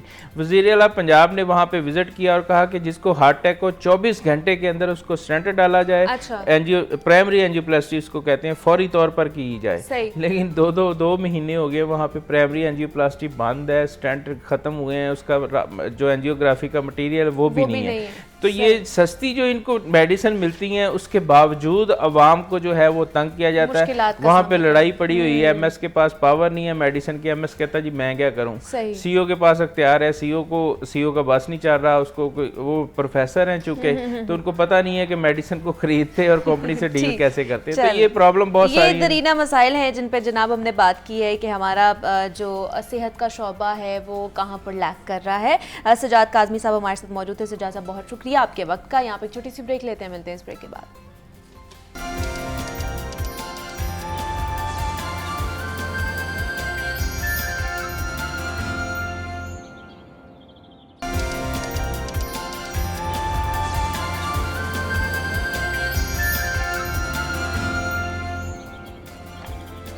वेलकम बैक टू जागो लाहौर। जनाब अब कुछ बात कर लेते हैं सेल्फ केयर के हवाले से। तो जनाब अक्सर लोग इसी गुमान में रहते हैं कि अपना ख्याल रखना खुद गर्जी है, लेकिन जो हमारे एक्सपर्ट हैं ना वो कहते हैं कि जनाब अपने लिए वक्त ना निकालना दरअसल खुद परस्ती होता है, क्योंकि दूसरों का ख्याल रखने के लिए पहले अपना ख्याल रखना बहुत ज़रूरी है। सेल्फ केयर का मतलब है खुद का ख्याल रखना, या यूँ कह लें कि 24 घंटों में अपने लिए कुछ वक्त निकालना। और तिब्बी लिहाज से भी इसका मफहूम ये है कि अपने लिए ऐसे काम के लिए वक्त निकालना जो आपकी जिस्मानी और साथ ही साथ दिमागी सेहत को बेहतर बनाने में मदद करे, और जिससे तनाव में काबू पाया जाए, आपकी एनर्जी बेहतर हो और जो बीमारियां हैं उनसे भी बचा जा सके। और दिन भर काम काज के दौरान वक्तन फ़वक्तन खुद का ख्याल रखने से सेहत पर अच्छा असर भी पड़ता है। तो सेल्फ केयर एक ऐसी इस्तिलाह है जिससे मुतल्लिक लोग गलत फहमी का शिकार रहते हैं, और तहकीक के मुताबिक ज़्यादातर लोग ख़ुद का ख्याल रखने को तरजीह नहीं देते हैं, क्योंकि 44% लोग समझते हैं कि अपनी देखभाल सिर्फ उन लोगों के लिए मुमकिन है जिनके पास बहुत ज़्यादा वक्त होता है, जबकि 35% लोग ये समझते हैं कि अपनी देखभाल सिर्फ उन लोगों के लिए मुमकिन है जिनके पास बहुत ज़्यादा पैसा होता है। तो आज हम ये जानने की कोशिश करेंगे कि सेल्फ केयर है क्या, अपना ख्याल किस तरह रखा जाए और कैसे इस रिवायत को तोड़ा जाए, इसको जो है आगे लेकर जाया जाए कि जनाब अपना ख्याल रखना खुद गर्जी नहीं है, और इसमें कौन कौन से एलिमेंट्स आ जाते हैं। तो आज हम इस पर बात करने वाले हैं। इन स्टूडियोज़ में हमारे साथ इस वक्त मौजूद हैं अब्दुल रहमान है, जो कि करियर कोच है और ट्रेनर है। अब्दुल रहमान आपको वेलकम कहती हूँ जागो लाहौर में। और उनके साथ हमें ज्वाइन किया है दुरे समीन है, जो कि लाइफ कोच है। दुरे समीन आपको भी वेलकम कहती हूँ जागो लाहौर में। अब्दुल रहमान आप ही से स्टार्ट करूँगी। सेल्फ केयर क्या होता है? सबसे पहले तो बताइए सेल्फ केयर होता क्या है, और बहुत से लोग सेल्फ केयर को सेल्फिशनेस में भी जो है ना कंफ्यूज हो जाते हैं इन दोनों में। तो सबसे बताइए कि ये होता क्या?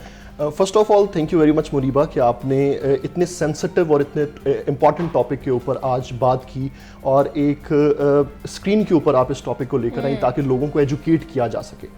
आज के दौरे हाजिर में ये बहुत इम्पॉर्टेंट चीज़ है, लेकिन अनफॉर्चुनेटली इस पर बहुत कम कहा गया और सुना गया।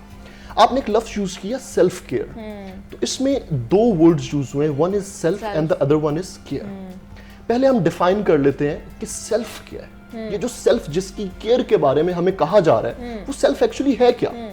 तो मुनीबा अगर हम इस यूनिवर्स को देखें तो it is composed of millions of black holes. उन ब्लैक होल्स के अंदर बहुत सारी गैलेक्सीज हैं। उन गैलेक्सीज के अंदर लाखों अरबों की तादाद में स्टार्स हैं, जिनमें से एक स्टार हमारा सूरज है जिसको हम सन के नाम से जानते हैं। उस सूरज के इर्द गिर्द 8 प्लैनेट्स घूमते हैं, जिनमें से एक का नाम अर्थ है, जिसके मैं और आप बासी हैं। उस जमीन के ऊपर, उस सियारा जमीन के ऊपर मोर देन 80 लाख स्पीशीज मौजूद है, जिसमें से अभी सिर्फ 12 लाख मखलूकात दरियाफ्त हो सके, जिसमें से एक ह्यूमंस यानी मैं और आप, ये सेल्फ है। ये वो सेल्फ है जिसकी मैं और आप अभी बात कर रहे हैं। और अगर खुदा ने, अगर खालिक कायनात ने इतनी ज्यादा मखलूकात के अंदर हमें भी पैदा किया, इट मीन्स कि ये जो सेल्फ है ये इंपॉर्टेंट है। इट मीन्स कि ये जो सेल्फ है ये वैल्यू रखता है। इट मीन्स कि ये जो सेल्फ है इसकी केयर की जरूरत है। सो बहरहाल इसी सेल्फ का ख्याल रखना और उसकी जिम्मेदारी अदा करना is actually called self care. और अगर आप सेल्फ केयर पे मजीद अब हम आगे बढ़ें, गुफ्तगू को अगर हम आगे बढ़ाएं इसके ऊपर, तो ये चीज़ बहुत इंपॉर्टेंट है कि इस मुआशरे की इकाई एक फ़र्द है और जिस तरह का फ़र्द होगा वैसा ही मुआशरा तख्लीक पाएगा। फॉर एग्जाम्पल, जिन मुआशरों के अंदर, जिन ममालिक के अंदर हैप्पीनेस रेट बहुत ज़्यादा है, तो वो मुआशरे अल्टीमेटली इकोनॉमी में भी, फाइनेंसेस के अंदर भी, एजुकेशन के अंदर भी, पॉलिटिक्स के अंदर भी बहुत बेहतर किरदार अदा करते हैं। दूसरी तरफ आप अंडर डेवलप्ड ममालिक की अगर बात करें, उन मुआशरों की बात करें जहाँ पर स्ट्रेस है, एंग्जाइटी है, जहाँ पर इशूज़ बहुत ज़्यादा हैं, तो वहां पर ये सारे अवामिल जो हैं वो हमें नीचे जाते हुए दिखाई देते हैं। सो अगर एक happy member of a society मुआशरे के अंदर ऐड होगा तो अल्टीमेटली एक कंस्ट्रक्टिव मुआशरा तख्लीक पाएगा। और जिस तरह से आपने सेल्फिशनेस की बात की, तो इसकी डेफिनेशन ही चेंज हो जाती है इस चीज़ के बाद कि आप देखें कि अगर आप अपना ख्याल नहीं रखते, अगर आप अपनी खुशी का ख्याल नहीं रखते हैं, अगर आप देखें हेल्थ्स भी तो डिफरेंट टाइप्स की है ना, जिस तरह से आपकी फिजिकल हेल्थ है, मेंटल हेल्थ है, इमोशनल हेल्थ है, आपकी फाइनेंशियल हेल्थ है, आपकी एजुकेशनल हेल्थ है, और ये तमाम हेल्थ्स आपस में इंटरलिंक्ड है। इनमें से कोई एक भी अगर डिफेक्टेड होगी तो ओवरऑल इमेज पे इफेक्ट आएगा। ठीक है। और ह्यूमन बॉडी की अगर हम बात करें तो वो हार्मोन से हार्मोन्स हमारी बॉडी को ड्राइव करते हैं। जिस तरह से डोपामाइन है तो वो हैप्पीनेस हार्मोन क्रिएट करता है, और अगर सेरोटोनिन की बात करें तो वो sad hormone. So you have to start inducting ऐसी एक्टिविटीज कि जिससे हैप्पीनेस जनरेट हो, जो आपको सेल्फ जो है ना वो सेटिस्फैक्शन हो और आप खुशी फील करें। कहते हैं ना कि अच्छा मूड होता है तो आप पूरा दिन आपका अच्छा गुजर जाता है और अच्छी ज़िंदगी गुजार सकते हैं। अच्छा समीन, आपसे बात करना चाहूँगी कि जिस तरह मैं बात करी थी कि हम सेल्फ लव को और सेल्फ ऑब्सेशन को कंफ्यूज कर जाते हैं और स्लाइटली सा इसमें डिफरेंस है, लेकिन ऐसी कौन सी हम चीज़ें कर जाते हैं जो सेल्फ लव की कैटेगरी में नहीं आता, वो सेल्फ ऑब्सेशन बन जाता है हमारी? अच्छा देखें, इसकी कंफ्यूजन जो है, अभी जैसे ये बात कर रहे थे कि हमारे पास 2-3 टाइप्स की जो है वो वेलबींग की टाइप्स हैं जिनको हम कंसिडर करते हैं, जिसमें इमोशनल और आगे आपकी बाकी चीज़ें आ जाती हैं।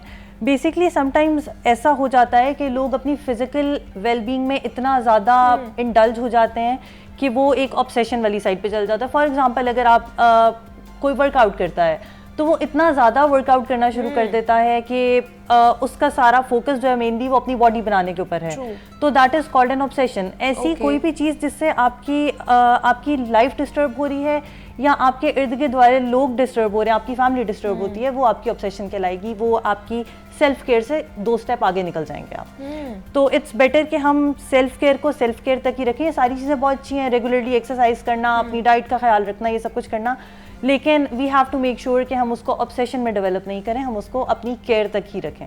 लेकिन सेल्फ केयर में क्या क्या चीज़ें आ जाती, कौन कौन से एलिमेंट्स होने चाहिए? देखिए, सेल्फ केयर जैसे भी अब्दुल रहमान बात कर रहे थे कि वो डिफरेंट टाइप्स की हैं, तो आपकी जो फिजिकल सेल्फ केयर है उसके अंदर डेफिनेटली आपकी एक्सरसाइजिंग, आपकी अपनी मेडिकल नीड्स का ख्याल रखना और इस तरह की चीज़ें आ जाएंगी। आपकी जो इमोशनल वेलबींग है, इमोशनल के अंदर you have to create boundaries with your with whoever you are living with, या जो भी बाकी आपको सीकिंग आउट फॉर हेल्प जो है that is also a type of emotional wellbeing.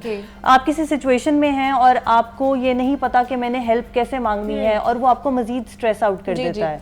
Maintaining a work life balance is also self care. Of course ये आजकल के दौर में जो है हमें समझना बहुत ज़रूरी है कि आप जो है आपकी जो वर्क लाइफ है और आपकी जो पर्सनल लाइफ है वो दोनों बैलेंस में चल रही हों और एक की वजह से दूसरी इफेक्ट ना हो रही हो, तो that is very important for us. और इसके अलावा बहुत सारी टाइप्स हैं, बहुत सारा कुछ है जो हम कवर नहीं कर पाएंगे इतने छोटे से टाइम। अच्छा, यही अब्दुल रहमान आपसे जानना चाहूँगी कि जो हम सेल्फ लव और सेल्फ ऑब्सेशन में फंसे हुए होते हैं, दूसरा हम अपनी प्रोफेशनल लाइफ और पर्सनल लाइफ को अलग अलग नहीं कर सकते हैं, और हमारी एक लाइफ ख़राब होती है तो हमारी दूसरी लाइफ पे भी उसके इफेक्ट होते हैं, तो इसको किस तरह हम लोग ठीक कर सकते हैं? मुनीबा, जिस तरह से अभी आपने जिक्र किया ऑब्सेशन के हवाले से, उसमें एक मैं आपको बड़ी एक कॉमन सी एक एग्जांपल देता हूँ कि हम सब ने फ्लाई किया होता है लाइफ में कहीं ना कहीं, तो जब आप जहाज में बैठते हैं तो वो आपको इंस्ट्रक्शंस देते हैं कि आप अपना ऑक्सीजन मास्क आप वेयर कीजिएगा इन केस के आप क्रैश लैंडिंग करते हैं, तो उसमें आपको पूरे गियर्स के मुताबिक आपको इंस्ट्रक्शंस दी जाती हैं कि क्राइसिस के हालात में you have to manage it this way. So इसी तरह से अगर आप अपनी लाइफ में स्टेबल नहीं है, अगर आपकी लाइफ के अंदर फाइनेंशियल स्टेबिलिटी नहीं है, अगर इमोशनल स्टेबिलिटी नहीं है, सो हाउ कम कि आप किसी और को भी अपलिफ्ट कर सकेंगे? So the prime thing is here कि आप पहले सेल्फ केयर को अपनाएं। आप अपने आप को फाइनेंशियली, इमोशनली, सोशली, एजुकेशनली आप स्टेबलाइज करें। वंस यू आर स्टेबल, आप इस स्टेज तक आ गए हैं कि आप दूसरों को इन्फ्लुएंस कर सकें इन अ पॉजिटिव वे। तो ये वो स्टेज होगी कि जब आप एक पॉजिटिव एलिमेंट ऐड करना स्टार्ट करेंगे अपनी सोसाइटी के अंदर। और जो आपने बात की कि ये ऑब्सेशंस बन जाती हैं, तो उसकी ये जो इन दोनों चीज़ों की, सेल्फ केयर की और सेल्फिशनेस की जो डाइकोटमी है वो बड़ी नैरो है एक्चुअली। इसका हमें बड़ा बारीकी से ख्याल रखना पड़ता है। फॉर इंस्टेंस, अब आप स्टेबल हो गए हैं, like you have gained your financial goals, educational goals आपने हासिल कर लिए, लेकिन now you are not motivated कि ये जो नॉलेज मैंने हासिल किया है ये मैं किसी और तक भी ट्रांसफर कर सकूं, इस नॉलेज से मैं किसी और की जिंदगी को बेहतर बना सकूं। अगर ये चीज आपके अंदर आ गई है तो दिस इज कॉल्ड सेल्फिशनेस। और ये सिर्फ और सिर्फ लैक ऑफ सेल्फ बिलीव की वजह से। अच्छा, ऐसे लोग जिनको खुद एतमादी नहीं है, फॉर इंस्टेंस एक ऐसा आदमी जो खुद तो बात करता है लेकिन किसी को बात करने नहीं देता, इट मींस के वो अभी इस डायलेमा में है कि शायद मैं सोसाइटी में अपनी वो पोजीशन नहीं बना सका तो ये मेरी पोजीशन स्टील कर ले। So if you are self confident, if you are very much clear about yourself, you are very clear about your domains, और आपको लगता है कि I am good at it, तो आप अल्टीमेटली दूसरों को अपॉर्चुनिटी मौका देंगे। हाँ, एग्जैक्टली, ऑब्वियसली आप उन्हें मौका देंगे। और सेल्फिशनेस जो है ये मेरे ख्याल से एक बहुत ज्यादा नेगेटिव चीज है, और इसको एलिमिनेट करने का यही तरीका है कि आप अपने आप को ग्रोथ ओरिएंटेड रखें। आप अपनी डेवलपमेंट पे, सेल्फ डेवलपमेंट पे ध्यान दें, क्योंकि जब तक आप सेल्फ डेवलपमेंट पे ध्यान नहीं दे सकते आप मुआशरे को बेहतर नहीं कर सकते। सो ये मेरा प्राइम जो टेक होम है यहाँ आज के बाद से वो यही है, और मैं इसी पे एम्फेसिस करता हूँ। और जब भी हम स्टूडेंट्स के साथ या दूसरे लोगों के साथ बात करते हैं काउंसलिंग के हवाले से, ट्रेनिंग्स के हवाले से, सो मेरा एम्फेसिस जो मेन होता है वो इसी चीज़ की होता है कि आप पर्सनल ग्रूमिंग के ऊपर काम करें। फॉर इंस्टेंस, अगर आप बहुत बिजी रूटीन है, आज हम एक ग्लोबल विलेज के अंदर रह रहे हैं, सोशल मीडिया का दौर है, मेटावर्स का दौर है, और दुनिया बहुत तेज़ी से तब्दील हो रही है। आपके फाइनेंशियल गोल्स चेंज हो गए, आपके एजुकेशनल गोल्स चेंज हो गए, IQ जहाँ तक की बात थी अब वो EQ भी बहुत, इमोशनल क्वेश्चन जो है वो भी बहुत इंपॉर्टेंट हो गया। सो आपकी मॉर्निंग योगास, आपकी मॉर्निंग एक्सरसाइजेस ये बहुत ज़्यादा ज़रूरी हैं। आप रोज़ाना अखबार ज़रूर पढ़ें, आप रोज़ाना कुछ ऐसी एक्टिविटीज़ ज़रूर करें कि जिससे आपकी बॉडी के अंदर, आपके माइंड के अंदर पॉजिटिव चेंजेस आ सकें। एक मुझे स्टैट्स याद आ रहे हैं कि एक रिसर्च के मुताबिक एक इंसान अपनी ज़िंदगी का 93% पोर्शन इंडोर गुजारता है, जबकि अगर ह्यूमंस की बात करें, बायोलॉजिकली ह्यूमंस की बात करें, तो वी ह्यूमंस, जिसको हम होमो सेपियंस भी कहते हैं, we are social animals. Humans are social animals. तो आप जब अंदर रह रहे हैं इट मींस आप अपनी तख्लीक के एंटी जिंदगी गुजार रहे हैं, और जब आप अपनी तख्लीक के एंटी जिंदगी गुजार रहे हैं तो how come it can be a happy life. So outdoor activities, exposure to the nature, आप नेचर के साथ अपने आप को एक्सपोज करें, नेचर के साथ फेमिलियराइज हों, अपना कनेक्टिविटी डेवलप करें उसके साथ, और अल्टीमेटली जब ये सारी चीज़ें होंगी तो आपका कैथारसिस भी हो जाएगा। आपके जो हार्मोन्स जिनकी मैंने बात की कि आपकी बॉडी हार्मोन से ड्राइव होती है, वो हार्मोन्स भी रैशनलाइज हो जाएंगे और आप एक बेहतर फर्द के तौर पे उभर सकें। बेशक ऐसे ही है, और हमारी सोसाइटी में इस तरह के लोगों की ज़रूरत भी है।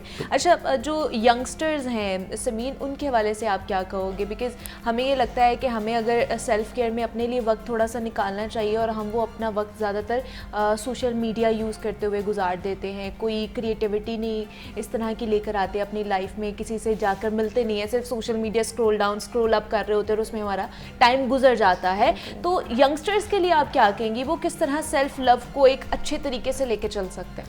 देखिए, यंगस्टर्स के लिए हमारे पास बहुत ज़्यादा ऑप्शंस हैं, लेकिन आजकल ऑब्वियसली जैसे आप कह रही हैं कि सोशल मीडिया ने हमें बहुत ज़्यादा वो लेज़ी कर दिया है। तो थोड़ा सा अगर हम पीछे जाएं अपने टाइम पे, तो हम लोग बहुत सारी एक्टिविटीज़ में इंडल्ज हुआ करते थे। हम लोग आउटडोर गेम्स भी खेलते थे, हम लोग बहन भाइयों के साथ क्रिकेट खेला करते थे। अभी भी अगर हम देखें, अगर इंडोर गेम्स में भी रखना चाहें हम यंगस्टर्स को, तो there are so many things जो कि वो कर सकते हैं अपने रूम में बैठे बैठे भी, because they love their rooms, you know. तो they can draw, they can colour. आजकल तो इतनी ज़्यादा एक्टिविटीज़ हैं जो कि आपको दे दी गई हैं। आप हर वो चीज़ जो आपको खुशी देती है, that is basically a form of self care. तो उसके अंदर इंडल्ज करना जो है, that is very helpful basically. और जब हम अपनी इमोशनल नीड्स को केटर करते हैं, तो वो हमारे अंदर की जो वो हमारी वैसे भी फिज़िकल हेल्थ को भी वो जो है ना, वो थोड़ा सा बेहतर कर देता है। तो अब उसका सिचुएशन ये है कि जैसे मैंने भी आपको कहा कि हम छोटी छोटी सी एक्टिविटीज़ हैं जो कि कर सकते हैं, अदर देन मोबाइल गेम्स या अदर देन स्क्रीन टाइम। हम बहुत सारी छोटी छोटी एक्टिविटीज़ कर सकते हैं। हम बाहर का कोई ट्रिप प्लान कर सकते हैं अपने फ्रेंड्स के साथ हैंग आउट कर सकते हैं, और कुछ नहीं तो अपने कमरे से बाहर निकल के अपनी फैमिली के साथ थोड़ा सा टाइम स्पेंड कर सकते हैं। ये इस वक्त हमारे यंगस्टर्स के लिए ये चीज़ें बहुत ज़्यादा इंपॉर्टेंट हैं, because they have no family life, they have no social life. तो इस तरह की एक्टिविटीज़ में इन्वॉल्व हुआ जा सकता है। अच्छा अब्दुर्रहमान, जिस तरह एक तो सोशल मीडिया बहुत ज़्यादा हमारे दरमियान आ चुका है, हम लोग सोशल मीडिया के इस्तेमाल की बगैर रह नहीं सकते हैं फर्स्ट ऑफ ऑल। दूसरा ये कि जो नेगेटिव थॉट्स उसकी वजह से आते हैं, बहुत सी ऐसी चीज़ें आती हैं जो हमारे पास हम अफोर्ड नहीं कर रहे होते, लेकिन हमने सोशल मीडिया पर डालना होता है। क्या ये भी सेल्फ लव में आता है? जिस तरह से मैंने पहले बात की कि देखें मुनीबा, इसके अंदर जो मैं समझता हूँ चीज़ वो ये है कि ग्रूमिंग का एलिमेंट बहुत ज़्यादा इम्पॉर्टेंट है। लाइक आप रिफ्लेक्शन होते हो उन लोगों की जिनके अंदर आप जिंदगी गुजारते हो। अगर आपके सोशल सर्कल के अंदर 10 कामयाब लोग मौजूद हैं, तो you are going to be the 11th successful person in that particular circle, and vice versa. अगर 10 ऐसे लोग मौजूद हैं जिनका कोई गोल, जिनका कोई एम जिनका कोई मकसद नहीं है लाइफ के अंदर, so you are going to be the 11th spoiled person in that particular group. अब ग्रूमिंग की जिस तरह मैंने बात की, तो इसकी अगर हम बेसिक्स पे चले जाएं तो ये कब से स्टार्ट होती है? ये स्टार्ट होती है जब एक बच्चा रेंगना स्टार्ट करता है, जब एक बच्चा जमीन पर चलना स्टार्ट होता है, और उसकी माँ उसे बताती है कि बेटा this touch is good touch and this touch is bad touch. क्या आप उसकी बेसिक्स रख रहे हैं सेल्फ केयर, या आप उसकी ग्रूमिंग करें? वो इस ग्रूमिंग की बेस पर इवेल्युएट करेगा अपनी सोसाइटी को, अपने दोस्तों को, अपने इर्द गिर्द के माहौल को। वो बच्चा बड़ा होता है, वो स्कूल चला जाता है, सेम ग्रूमिंग उसके पेरेंट्स की, उसके टीचर्स का इन्फ्लुएंस उसके साथ साथ चलता रहता है। अब जब वो पहुंचता है कॉलेज में, तो उसके दोस्त बनना स्टार्ट होते हैं, उसका सोशल मीडिया से एक्सपोजर, जो आपने बात की वो यहाँ पर आकर कनेक्ट हो रही है, उसका सोशल मीडिया से एक्सपोजर बनना स्टार्ट होता है। वंस अगेन उसके मेंटोर्स, उसके पेरेंट्स, उसके टीचर्स, उनका बहुत बड़ा इन्फ्लुएंस है। आपको अपने बच्चों को बताना है कि how to use social media. अगर रोड पर एक्सीडेंट होता है तो आप रोड बंद नहीं कर सकते। So if there is a negative use of social media, it doesn't mean कि आप फला वेबसाइट बैन कर दो। Teach your kids how to use them. So आपको अपने बच्चों को सिखाना है कि what is good for you on social media and what is bad for you on social, और ultimately वो उसे रिफ्लेक्ट करेगा। फिर वो जब कॉलेज में आता है, लड़के क्या करते हैं जी, कॉलेज में आकर तेज मोटरसाइकिल चलाना शुरू करते हैं। उनको लगता है वो किसी को इससे इंप्रेस कर लेंगे, जबकि बिलीव में ऐसा नहीं होता, ठीक है। और सोशल मीडिया के ऊपर आपकी दोस्तियां होना शुरू होती, आप इमैच्योर कमिटमेंट्स में जाना स्टार्ट कर देते हैं। ये बहुत बड़ा डायलेमा है, बिलीव मी, ये चीजें आपके फ्यूचर को तबाह कर देंगी। आपको अपने गोल्स, अपने एम्स, अपनी उस टाइम के जो आपके रिक्वायरमेंट्स हैं, आपको उन्हें प्रिसाइज करके आपको नैरो डाउन करना है। और इस एज के अंदर बहुत बड़ा इन्फ्लुएंस है उस मुआशरे का जिसके अंदर वो बच्चा परवान चढ़ रहा है। और इदारों की बहुत ज्यादा जिम्मेदारी है। कॉलेज लेवल पे मैं एक रिकॉग्निशन देना चाहता हूं, बल्कि आपके प्लेटफॉर्म के तवज्जुद से, आपके शो के तवज्जुद से, कि Punjab of group of colleges जो कि सबसे बड़ा एजुकेशनल नेटवर्क है पाकिस्तान का, इन्होंने कमाल के इनिशिएटिव्स लिए हैं स्टूडेंट्स की ग्रूमिंग के लिए, उनकी काउंसलिंग के लिए। जिस तरह से मुनीबा मैं जिक्र करूं, अभी मैट्रिक के एग्जाम्स चल रहे हैं, हाँ जी, और सेकेंड ईयर के बच्चे भी एग्जाम्स वाले फेज में दाखिल हो गए। सो मैट्रिक के बच्चों को ये जानना है कि either I choose FSC for pre medical ताकि मैं डॉक्टर बन सकूं, या मुझे प्री इंजीनियरिंग करके इंजीनियर बनना है, या मुझे ICS करके कंप्यूटर साइंटिस्ट बनना है, या मुझे FA करने के बाद आगे जाकर CSS करना है। सो ये सारी डोमेन्स हैं, लेकिन स्टूडेंट्स आर कंफ्यूज्ड। सो यहाँ पर जो सेल्फ केयर का एलिमेंट आप उनके अंदर इंडक्ट कर रहे हैं, तो पंजाब ग्रुप का जो उनके सर जो सेहरा जाता है इस चीज़ के अंदर, उन्होंने एक बहुत कमाल की team of trainers and counsellors वो उनके हेड ऑफिस के अंदर मौजूद रहते हैं, जो कि ऑनलाइन प्लेटफॉर्म्स के थ्रू, यानी माइक्रोसॉफ्ट टीम्स का एक प्रोजेक्ट है जो पंजाब ग्रुप ही कर रहा है एक्सक्लूसिवली। अच्छा, और कोई और इदारा इतने ऑनलाइन अच्छे फीचर्स प्रोवाइड नहीं कर रहा। सो एक इदारे ने अपने बच्चे को ओन किया, उसने अपनी जिम्मेदारी को ओन किया। एक कॉर्पोरेट सेक्टर से बढ़कर वो उसने जो अपने बच्चे के साथ बॉन्डिंग डेवलप की है, उसने उसके साथ जो ओनरशिप डेवलप की, उसको ये मैसेज दिया है कि हम तुम्हारे साथ चलें। हाँ। अब जो करियर बनेगा, अब जो शख्सियत आप तरतीब दे रहे हैं, अब जो मुआशरे के अंदर वैल्यू एडिशन होने जा रही है, that is something very good. So इदारों के लेवल पर जिस तरह पंजाब ग्रुप ने किया, बाकियों को भी इससे इंस्पिरेशन लेनी चाहिए। और पंजाब ग्रुप के लिए मैं यही कहूँगा कि ये लोग बहुत अमेजिंग काम कर रहे हैं, और इसको इंशाल्लाह हम बाय द टाइम इंशाल्लाह मल्टीप्लाई करते जाएंगे, क्योंकि ये पाकिस्तान हमारी सरजमीन है, और हम इसके अंदर पॉजिटिव कंट्रीब्यूशन ही करना चाहते हैं अपने हर एक्ट के थ्रू, अपने हर कंट्रीब्यूशन के थ्रू। और ये इससे बेहतर उसकी कोई मिसाल जो आपको नहीं मिलती कि बच्चे को मैट्रिक से लेके टिल ही और she get admitted into a university, कि बायोलॉजिकल कौन से प्रोग्राम्स चूज कर सकता हूँ, इंजीनियरिंग कौन से प्रोग्राम्स चूज कर सकता हूँ, उसके अलावा कौन कौन से ऑप्शंस मेरे पास मौजूद है, सारा ये इदारा कैटर करता है। सो मुझे बहुत ज़्यादा इंस्पिरेशन मिलती है। मैंने ये बात सिर्फ इसलिए की है क्योंकि मैं पर्सनली इंस्पायर होता हूँ इन स्टेप से, कि आप अपनी कौम की तामीर के लिए जो किरदार अदा करें, ये सबके लिए एग्जाम्पल, ये सिर्फ इसी इदारे की मिरास नहीं है, सबको इससे इंस्पिरेशन मिलती। और ये वो लैंडमार्क है, ये वो थ्रेशहोल्ड है जो सेट करें, और सबको कोशिश करनी चाहिए कि उसको साथ यहाँ तक पहुँच सके। एग्जैक्टली, बिकॉज हमारा ये जो नौजवान नस्ल है, आने वाली नौजवान नस्ल है, ये हमारे मेमार हैं, हमारे फ्यूचर के मेमार हैं, जिन्होंने हमारी आगे जो तरक्की को आगे और लेकर जाना है। तो इनके लिए कुछ ना कुछ तो हमें करने की ज़रूरत है। और जिस तरह पंजाब ग्रुप ऑफ कॉलेजेस का एक बहुत बड़ा नेटवर्क है, उन्होंने एक मॉडल तरतीब दिया है, एक मॉडल सेट किया है, एग्जाम्पल सेट की है, इसको देख के बाकी लोगों को भी एक जो है इंस्पिरेशन हासिल करनी चाहिए। नेगेटिव जो थॉट्स आते हैं बहुत ज़्यादा, ख़ास करके नौजवान नस्ल में, शॉर्टकट ले लिया, ये कर लिया, वो कर लिया, सेल्फ लव व सेल्फ केयर में भी शॉर्टकट्स चल रहे होते हैं, उसमें क्या कहेंगे, उसको किस तरह एड्रेस करेंगे आप? देखिए, नेगेटिव थॉट्स जो हैं वो सबको ही आ रहे होते हैं, आपको, मुझे, सबको आते हैं, लेकिन उनको कैटर करना जो है वो एक एक्चुअल चीज़ है। तो उसके लिए you have to divert your mind to the things that actually make you happy. जो आपकी देखें, जैसे भी इन्होंने बात की थी कि उससे जो है वो डोपामीन डेवलप होता है और वो हमारी बाकी चीज़ें चेंज कर देता है। तो अगर आपका दिन बुरा गुजर रहा है जैसे, तो आप सुबह में रेड लिपस्टिक लगा कर आते हैं, that makes you very happy, और आपका वो पूरा दिन जो है वो आपका मूड बेहतर हो जाता है उससे। तो इस तरह की छोटी छोटी चीज़ें हैं, छोटे छोटे टिप्स कह लें आप, जिनसे बेसिकली आप अपने माइंड को डाइवर्ट करते हैं, ठीक है। और ये सारा साइकोलॉजिकल इफेक्ट है आपकी अपनी मेंटल वेलबींग के लिए, जो आपकी चीज़ें बेहतर बना देता है। ठीक है, अब्दुल रहमान, आपसे भी ये क्वेश्चन करूँगी, किस तरह नेगेटिव चीज़ों को अपने आप से दूर कर सकते हैं? एक इंसान को दिन के अंदर ऑन एवरेज 60,000 ख्यालात आते हैं, हाँ, थॉट्स आते हैं। और अगली बात ये है रिसर्च के मुताबिक कि इसमें से 90% नेगेटिव होते हैं।